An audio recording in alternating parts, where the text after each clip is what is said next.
Bharat China जितना अमीर कभी भी नहीं बन सकता। रीजन है डेमोक्रेसी। चाइना में डेमोक्रेसी नहीं है, चाइना एक डिक्टेटरशिप है। लेकिन चाइना की डिक्टेटरशिप कुछ ऐसी दिखती है। यहाँ प्लेन की स्पीड से जाने वाली ट्रेन्स है। यहाँ सिर्फ 19 दिनों में एक 50 फ्लोर की बिल्डिंग बन जाती है। और तो और इस डिक्टेटरशिप का एक एआई प्रोडक्ट अमेरिका के स्टॉक मार्केट को हिलाकर रख सकता है। लेकिन भारत की डेमोक्रेसी कुछ ऐसी दिखती है। इस वीडियो का पर्पस आपको भारत के बारे में नेगेटिव फील कराना बिल्कुल नहीं है। हमें आपको एक आईना दिखाना है कि कैसे डेमोक्रेसी कभी-कभी प्रोग्रेस के लिए बाधा बन सकती है। और इस वीडियो के एंड में हम कुछ सॉल्यूशंस भी डिस्कस करेंगे जिससे हम प्रोग्रेस कर पाए, और वो भी डिक्टेटरशिप बने बगैर। अगर आपको हमारा ये सोल्यूशन ओरिएंटेड माइंडसेट अच्छा लगा तो चैनल को सब्सक्राइब करना ना भूलिए। आपको बस 2 सेकंड लगेंगे, लेकिन इससे हमें ऐसे ही सोल्यूशन ओरिएंटेड वीडियोस बनाने का हौसला मिलता है। चैप्टर 1, चाइना आगे गया कैसे?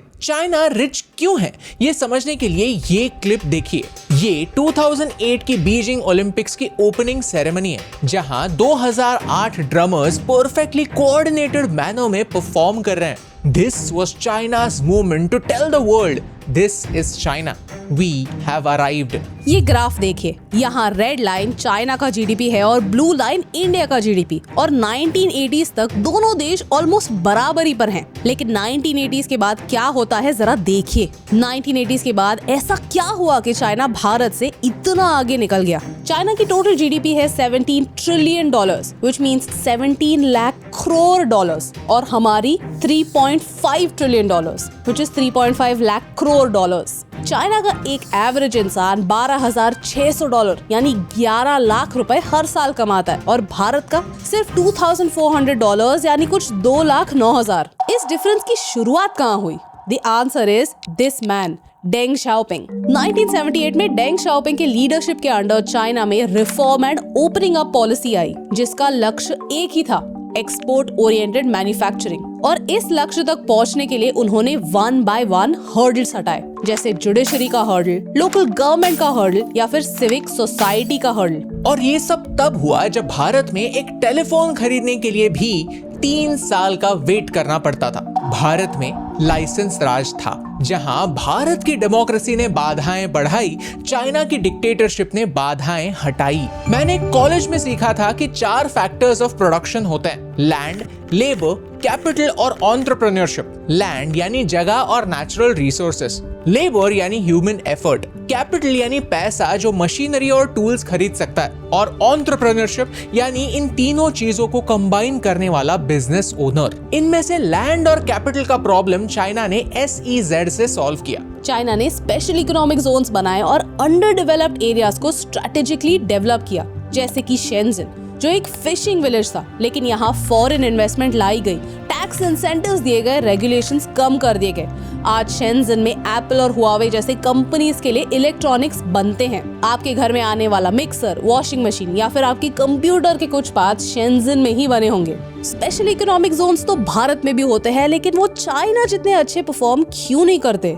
I guess they don't really focus on exports or manufacturing. इसी वजह से चाइना ने 2001 में वर्ल्ड ट्रेड ऑर्गेनाइजेशन ज्वाइन किया, और 2009 आते आते चाइना ने जर्मनी को भी पीछे छोड़ दिया और वर्ल्ड्स लार्जेस्ट एक्सपोर्टर बन गया। ये कोई कोइंसिडेंस नहीं है दोस्तों, ये एक केयरफुली प्लान्ड स्ट्रैटेजी का नतीजा है। एक ऐसी स्ट्रैटेजी जो हर 5 साल में सरकार बदलने पर चेंज नहीं होती। चाइना की डिक्टेटरशिप पॉलिसी को कंसिस्टेंट रखती है, लॉन्ग टर्म गोल्स पर फोकस करती है। चाइना में अगर डिक्टेटरशिप न होती तो चाइना हुकू सिस्टम न ला पाता। क्या है ये सिस्टम? बेसिकली चाइना के हर सिटीजन को 2 कैटेगरीज में बांटा जाता है। एक होता है रूरल और दूसरा होता है अर्बन। ये चाइना का इंटरनल वीसा सिस्टम है, यानी एक लेबरर काम करने के लिए रूरल से अर्बन एरिया में आ तो सकता है, लेकिन वो अपने परिवार को नहीं ला सकता, क्योंकि उन्हें रूरल हुकू होने की वजह से सरकारी स्कूल्स में एडमिशन नहीं मिलेगी, सरकारी हॉस्पिटल्स में इलाज नहीं होगा। इस सिस्टम की वजह से कोई काम करने के लिए अगर शहर में आया तो बूढ़ा होने के बाद वो शहर में रहना अफोर्ड नहीं कर सकता, तो वापस चला जाता है। शहरों में स्लम्स नहीं बनते। अगर आपके पास रूरल हुकू है और अगर आप शहर में आते हो और आपके शहर में बच्चे होते हैं, फिर भी उनके पास रूरल हुकू ही होगा। इससे चाइना ने लेबर का प्रॉब्लम सॉल्व किया और साथ ही साथ ये भी अश्योर किया कि लोग अपने फैमिली के साथ शहरों में माइग्रेट ना करें। आपको क्या लगता है, क्या ये सिस्टम फेयर है? क्या भारत को ऐसा सिस्टम लाना चाहिए ताकि हमारे शहर ओवर क्राउडेड न हो? हमें कमेंट्स में जरूर बताइए। चैप्टर 2, चाइना और भारत। चाइना और भारत में डिफरेंस क्या है, आप इन एग्जाम्पल से समझ सकते हैं। चाइना ने 40,000 किलोमीटर का हाई स्पीड रेलवे इंफ्रास्ट्रक्चर खड़ा किया, जिससे इंडस्ट्रियल ग्रोथ हुई। भारत भी रेल को इम्प्रूव करना चाहता है, लेकिन Mumbai Ahmedabad bullet train project 2015 में ही अप्रूव हो चुका था, लेकिन लैंड एक्विजिशन न होने की वजह से वो अभी तक अधूरा ही है। डिस्प्लेस्ड फार्मर्स की कॉम्पेंसेशन के लिए लीगल बैटल्स जारी है। आपको सुनकर विश्वास नहीं होगा, लेकिन भारत के 78% road development projects, 75% rail projects, 22% power projects ऐसे ही लैंड डिस्प्यूट्स के चलते रुके पड़े हैं। इंडिया की जो भी ग्रोथ है वो इंडिया के प्राइवेट सेक्टर की वजह से ही है, लेकिन प्राइवेट सेक्टर को यहाँ काम कहाँ करने दिया जाता है? वेस्ट बंगाल का एग्जांपल लेते हैं। रतन टाटा नैनो का प्रोडक्शन वेस्ट बंगाल में करना चाहते थे। 1 लाख के अंदर गाड़ी बनाने का उनका सपना था, जो वेस्ट बंगाल की सरकार ने कंप्लीटली डिस्ट्रॉय कर दिया। ये बात है 2011 की, जहां भारत में प्राइवेट प्लेयर्स को पब्लिक एनिमी के तौर पर देखा गया और चाइना में उन्हें वेल्थ क्रिएटर्स के तौर पर देखा गया। 2010 में ज़ेंगज़ू में आईफोन की फैक्ट्री लगनी थी। अप्रूवल्स 3 वीक्स में मिल गए। आज हम कोशिश कर रहे हैं कि आईफोन्स इंडिया में भी बने, लेकिन होता क्या है, 2000 वर्कर्स ने खिड़कियां तोड़ी और आग भी लगाई। ऐसे केसेस होते ही रहते हैं, इनफैक्ट हो रहे हैं। सैमसंग तमिलनाडु में फोन मैन्युफैक्चरिंग करने के लिए एक फैक्ट्री सेटअप कर रहा है, लेकिन पिछले कुछ महीनों से हो क्या रहा है? The communists are protesting to create a workers' union. When have communist protests ever achieved anything good in India? Mumbai में भी बहुत सारे मिल्स थे जो बहुत सारे वर्कर्स को एम्प्लॉय करते थे, लेकिन ऐसे ही प्रोटेस्ट की वजह से सारे मिल्स बंद हो गए और न जाने कितने लोगों के जॉब्स ऐसे ही चले गए। नुकसान किसका हुआ? जो बिजनेस ओनर्स थे उन्होंने शायद मूव ऑन करके नई फैक्ट्रियां खोल दी, लेकिन उन वर्कर्स का क्या? नुकसान वर्कर्स का ही हुआ। आपको क्या लगता है, क्या ऐसी न्यूज लोगों को एंटरप्रेन्योर बनने के लिए एनकरेज करती है या सोचने पर मजबूर करती है कि इस देश का कुछ नहीं हो सकता, चलो जर्मनी भाग जाते हैं? ये सारी बातें इंडियन टैलेंट को देश छोड़कर बाहर सेटल होने पर मजबूर करती हैं। देश के यूथ का सबसे बड़ा एम्बिशन देश छोड़ के कहीं दूसरे देश में सेटल होना यही बन चुका है। Whereas चाइना का प्लान अलग है। चाइना ने यंग 1000 टैलेंट प्लान लाया, जिसके थ्रू चाइना फॉरेन में रहने वाले साइंटिस्ट, एकेडमिक्स और एंटरप्रेन्योर्स को वापस चाइना अट्रैक्ट करने की कोशिश करता है, जिससे प्रोडक्शन की चौथी कड़ी एंटरप्रेन्योरशिप का प्रॉब्लम सॉल्व हो सकता है। चाइना में अलग अलग ग्रांट्स होते हैं जिनसे एंटरप्रेन्योर्स को एनकरेज किया जाता है,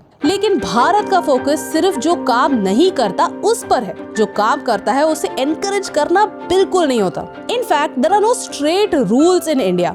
अगर आपको बिजनेस शुरू करना है तो रूल्स का एक सेट गाइडलाइन है ही नहीं। सो कल जब आपके दरवाजे एक इंस्पेक्टर आता है और कहता है कि आपके पास ये लाइसेंस नहीं है या फिर आपने ये रूल तोड़ा है, तो आप क्या कर सकते हैं? हाथ ऊपर कर सकते हैं और कोई ऑप्शन ही नहीं है, क्योंकि जो रूल्स आपको फॉलो करने हैं, जो लाइसेंसेस आपको चाहिए, वो सब एक जगह पे कहाँ मिलते हैं? 100 दरवाजे खटखटाने पड़ते हैं। फिर आपके पास कोई चॉइस ही नहीं होता, या तो आप उस लॉ के अंडर प्रोसिक्यूट हो जाओ, यानी जस्टिस सिस्टम में अटक जाओ, या फिर आप उस इंस्पेक्टर को ब्राइब दे दो कि मेरे प्रॉब्लम को गायब कर दो। Most of the people will just choose to let the problem go away. Does this help anyone?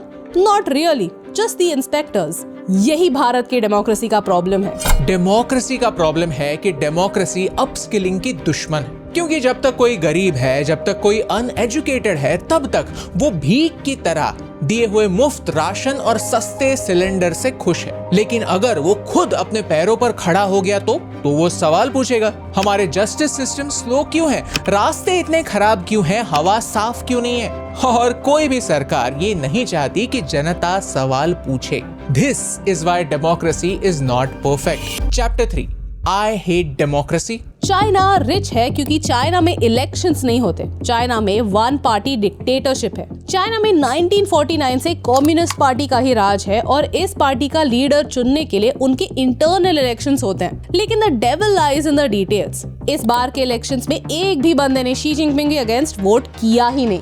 इस वीडियो के बाद कई लोग सोचेंगे दैट आई हेट डेमोक्रेसी, और कहानी इतनी सिंपल नहीं है। चलिए आपको एक सिंपल सी स्टोरी सुनाता हूँ। इमेजिन कीजिए कि आप एक प्लेन में हैं और 35,000 फीट की ऊंचाई पर आराम से उड़ रहे हैं। अचानक से एक अनाउंसमेंट होती है कि एयरलाइन ने एक नई पॉलिसी बनाई है कि पैसेंजर्स डिसाइड करेंगे कि प्लेन कौन चलाएगा। आपके पास दो ऑप्शंस हैं।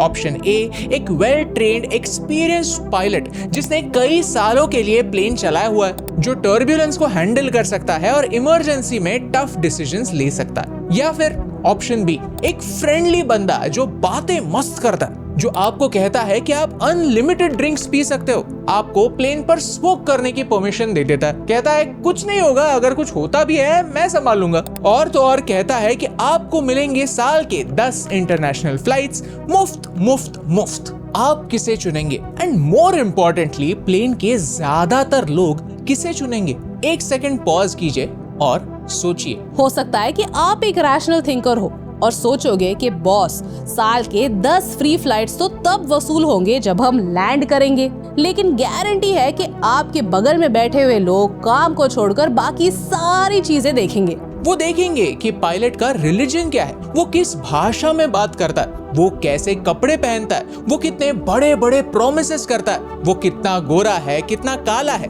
उसका परिवार कैसा है, उसका लास्ट नेम क्या है। डेमोक्रेसी का सबसे बड़ा फ्लॉ ये है कि पब्लिक हमेशा ये नहीं देखती कि अच्छा पायलट कौन है, किसका अच्छा ट्रैक रिकॉर्ड है। Elections are a popularity contest, तो जो बातें ज्यादा पॉपुलर हैं वही बातें ज्यादा प्रमोट होती हैं। And I hate this part of democracy. कोई फ्री में बिजली देता है तो कोई फ्री के लैपटॉप्स, कोई फ्री गैस सिलेंडर देता है तो कोई किसी जाति के लोगों को फ्री में फॉरेन एजुकेशन देने की गारंटी। और हम इस कॉम्पिटिटिव सोशलिज्म में ऐसे अटक चुके हैं कि डेवलपमेंट पर वोट्स नहीं मिलते। ये बात हर पार्टी समझ चुकी है। तो डेवलपमेंट करने के लिए इंसेंटिव ही कहाँ है? अच्छे शहर बनाने के लिए इंसेंटिव ही कहाँ है? फोकस कहाँ होता है? फोकस यहाँ होता है और यहीं पर होने वाला है। इन्हें छोड़कर सब्सिडीज और फ्रीबीज हमारे सेंट्रल बजट का 26% यानी 1/4 खा जाती हैं। इससे फर्क नहीं पड़ता कि आपको इसका कोई बेनिफिट मिलता है या नहीं, कि आपके लिए ये बातें मायने रखती हैं या नहीं, लेकिन आपके किसी पड़ोसी के लिए ये बातें मायने रखती हैं और आपके पड़ोसी भी वोट देते हैं। और वोट से बिग बॉस का विनर चुना जा सकता है। अगर टैलेंट को परखना है तो वोट्स हमेशा सही नहीं हो सकते, यही सच है। आज हम देखते हैं कि पार्लियामेंट में 46% एमपीज ऐसे हैं जिन पर सीरियस क्रिमिनल केसेस चल रहे हैं। हम कन्विक्टेड क्रिमिनल्स को हमारे लीडर्स बना रहे हैं और फिर सोच रहे हैं कि देश आगे क्यों नहीं जा रहा। चाइना में ये प्रॉब्लम नहीं है, इसीलिए चाइना कंट्रोवर्शियल डिसीजंस ले सकता है जो देश की ग्रोथ अश्योर करे। जैसे 2018 में चाइना ने प्रेसिडेंशियल लिमिट्स हटा दिए ताकि शी जिनपिंग हमेशा हमेशा के लिए चाइना का लीडर बने रहे। चाइना ने overnight private for profit educational tuitions को बंद कर दिया।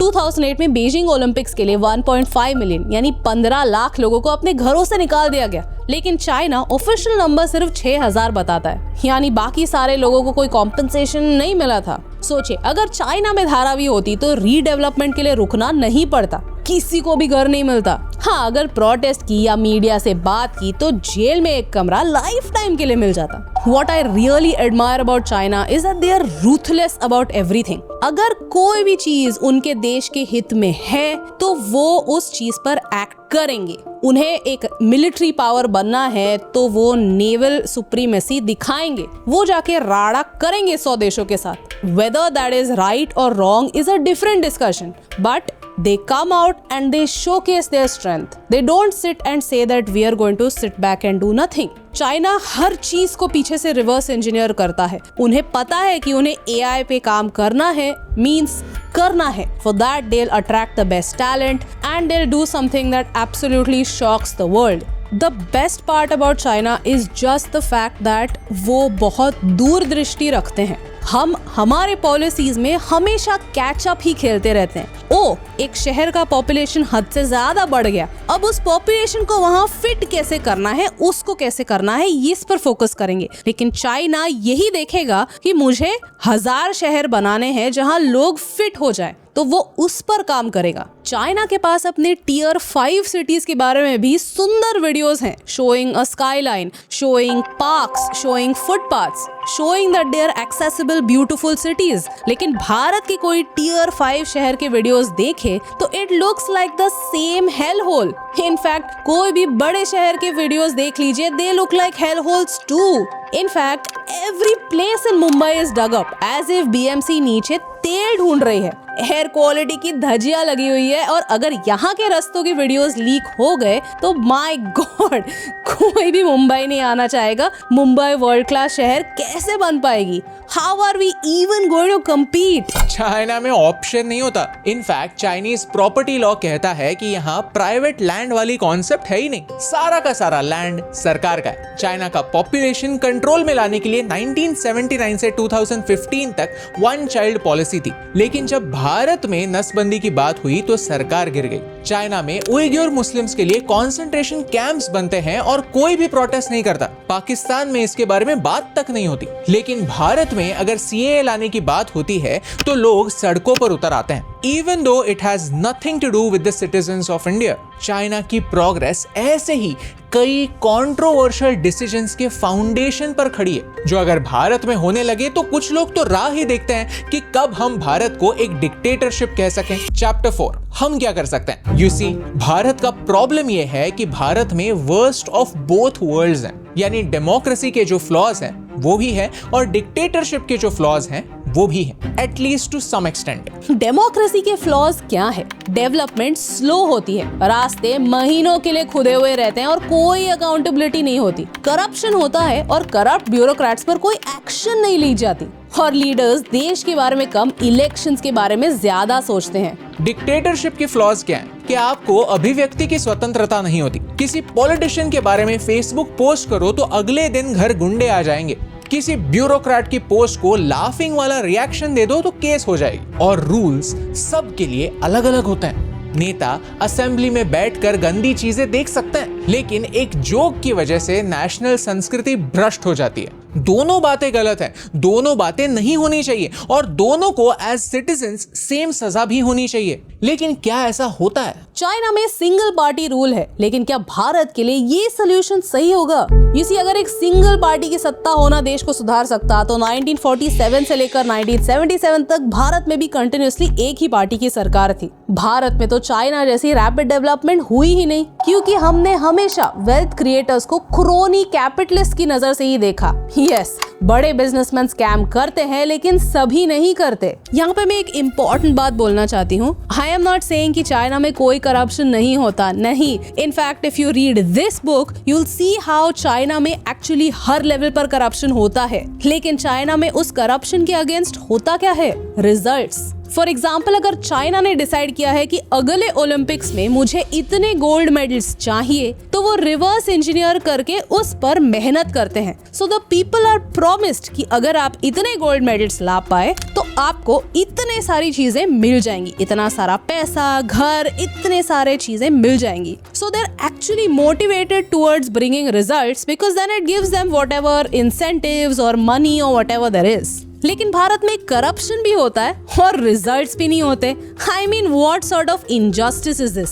अगर आप पैसे ले रहे हो तो एटलीस्ट ये तो इंश्योर कर दो कि रास्ते सही हो, शहर सुंदर दिखे। अगर इंफ्रास्ट्रक्चर के नाम पर करप्शन करना ही है तो एटलीस्ट ये तो इंश्योर करो कि एंड रिजल्ट सही हो, एंड रिजल्ट कुछ अच्छा बने। यहाँ सिंगापुर के फाउंडिंग प्राइम मिनिस्टर की एक लाइन याद आती है, that the government's role was not to run the economy but to ensure that it ran. हमें एक एटीट्यूड चेंज की जरूरत है। India is not the next China और वो हमारा गोल होना भी नहीं चाहिए। तो हम क्या कर सकते हैं? वीडियो की शुरुआत में मैंने आपसे एक झूठ बोला था कि भारत चाइना जितना रिच नहीं हो सकता। That is not exactly true. क्यों पता है? क्योंकि चाइना की जो स्ट्रेंथ्स है वही उनकी वीकनेसेस बनने वाली है। डिक्टेटरशिप की वजह से चाइना के चारों दिशाओं में कॉन्फ्लिक्ट्स हैं। चाइना को कोई भी नेबर पसंद नहीं करता। चाइना एग्जिस्ट करता है क्योंकि कोई ऑल्टरनेटिव नहीं है। जैसे ही चाइना के लिए ऑल्टरनेटिव्स आते हैं, बिजनेसेस चाइना से बाहर शिफ्ट करेंगे। और हमने कोविड में यही देखा कि कितने सारे बिजनेसेस चाइना से वियतनाम और थाईलैंड शिफ्ट हुए। सवाल यही होना चाहिए कि ये बिजनेसेस चाइना से दूसरे किसी देश क्यों जाते हैं और भारत क्यों नहीं आते? रीजन नंबर 1 है हमारे शहर। भारत 1947 से 4 शहरों पर डिपेंडेंट है: मुंबई, दिल्ली, कोलकाता और चेन्नई। बेंगलुरु, हैदराबाद, गुरुग्राम, पुणे, ऐसे कुछ अल्टरनेटिव्स आए जरूर, लेकिन हमारा माइग्रेशन सिर्फ एक ही डायरेक्शन में है, विलेजेस टू सिटीज। हमें फोकस शहरों पर कम और गांवों में एम्प्लॉयमेंट जनरेशन पर करना होगा। गिफ्ट सिटी एक एक्सीलेंट कॉन्सेप्ट है जो हर स्टेट में होनी चाहिए। लोगों को अपने स्टेट में ही एम्प्लॉयमेंट के ऑप्शंस होने की जरूरत है, और जब तक ये नहीं होता, हमें एक नेशनल रिमोट वर्क पॉलिसी की जरूरत है, जिससे लोगों को अपने नेटिव प्लेस को छोड़ने की जरूरत ना पड़े। रीजन नंबर 2 है मैन्युफैक्चरिंग। यू सी, भारत सीधा एग्रीकल्चर से सर्विसेज सेक्टर शिफ्ट हुआ है। सर्विस सेक्टर की वजह से फ्यूचर में बहुत ज्यादा एम्प्लॉयमेंट जनरेट नहीं होगी, क्योंकि एआई आ रहा है और एआई कई सारे एंट्री लेवल जॉब्स खा जाएगा। तो मैन्युफैक्चरिंग पर फोकस करना ही होगा। भारत की जीडीपी का सिर्फ 14% मैन्युफैक्चरिंग से आता है और चाइना में ये नंबर 28% है, हमसे डबल। आज भारत का 60% पॉपुलेशन एग्रीकल्चर रिलेटेड काम करता है, लेकिन इस सेक्टर का हमारे जीडीपी में सिर्फ 16% का ही योगदान है। इमेजिन 60% पॉपुलेशन सिर्फ 16% प्रोडक्टिविटी के लिए जिम्मेदार है। ये देश का प्रॉब्लम है। हमें ज्यादा से ज्यादा लोगों को एग्रीकल्चर से मैन्युफैक्चरिंग में शिफ्ट करना होगा। चाइना ने सिग्निफिकेंट फोकस वोकेशनल ट्रेनिंग पर किया, जिससे उनके पास स्किल्ड लेबर तैयार हुआ। आज हमारे स्टूडियो के आसपास हर जगह नोटिसेस लगे हुए हैं कि रोजगार मिलेगा, टेलर चाहिए, कुशल कारीगर चाहिए, लेकिन लोग मिलते ही नहीं। इस मिसमैच को हमें सॉल्व करना ही होगा, and that starts with a mindset shift. So when I was in college, vocational training को लोग इस नजरिए से देखते थे कि इस बंदे को अच्छे मार्क्स नहीं मिले, जाओ वोकेशनल ट्रेनिंग कर लो। एंड इसीलिए it was always look down upon कि कोई बंदा वोकेशनल ट्रेनिंग कर रहा है। वोकेशनल ट्रेनिंग को ऐसा सेकंड क्लास दर्जा दे दिया गया था।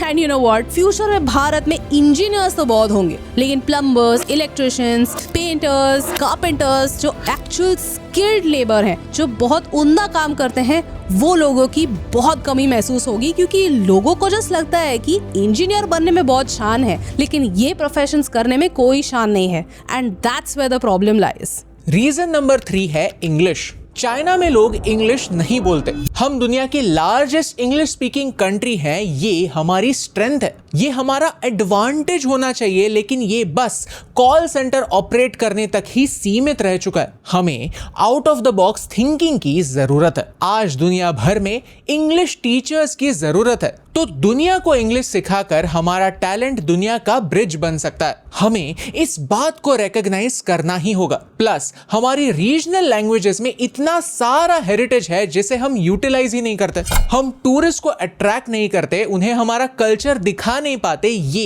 एक अनटैप्ड पोटेंशियल है। कुछ दिनों पहले मैं महाराष्ट्र टाइम्स के एक एग्जीबिशन में गया था, जहां उन्होंने मराठाओं के हथियार, हमारे पोएम्स, हमारे आर्ट को एग्जिबिट किया था। ये हमारा गोल्डन हेरिटेज है। हर स्टेट में फोर्ट्स है, हिस्ट्री है, हमारा खाना है। और अगर ये सारी बातें दुनिया तक पहुंचानी है, तो इंडियंस एक यूनिक एडवांटेज रखते हैं कि हमें इंग्लिश भी आती है और हम हमारी नेटिव लैंग्वेज भी जानते हैं। हमारी इस जनरेशन को इस ब्रिज का काम करना ही होगा, क्योंकि ये एडवांटेज बहुत ज्यादा समय के लिए नहीं रहने वाला है। हम ऑलरेडी हमारे मॉन्यूमेंट्स को, हमारे कल्चर को खो रहे हैं। कितने सारे स्टेट्स में हमारे फोर्ट्स डिसरिपेयर में पड़े हुए हैं, और अगर हम ही हमारे कल्चर की वैल्यू नहीं करेंगे, तो कोई भी फॉरेनर इसकी वैल्यू क्यों करेगा? कोई इसे प्रिजर्व क्यों करना चाहेगा? भारत को रीब्रांडिंग की सख्त जरूरत है। अगर आप इस मुद्दे पर और जानना चाहते हैं, तो हमारा ये वीडियो जरूर देखिए, जहां हमने टूरिज्म सेक्टर भारत की इकोनॉमी को कैसे मजबूत कर सकता है, इस पर बात की है। क्योंकि दुनिया के हर देश से सीखकर भारत को 1% बेहतर बनाने से मुझे फर्क पड़ता है।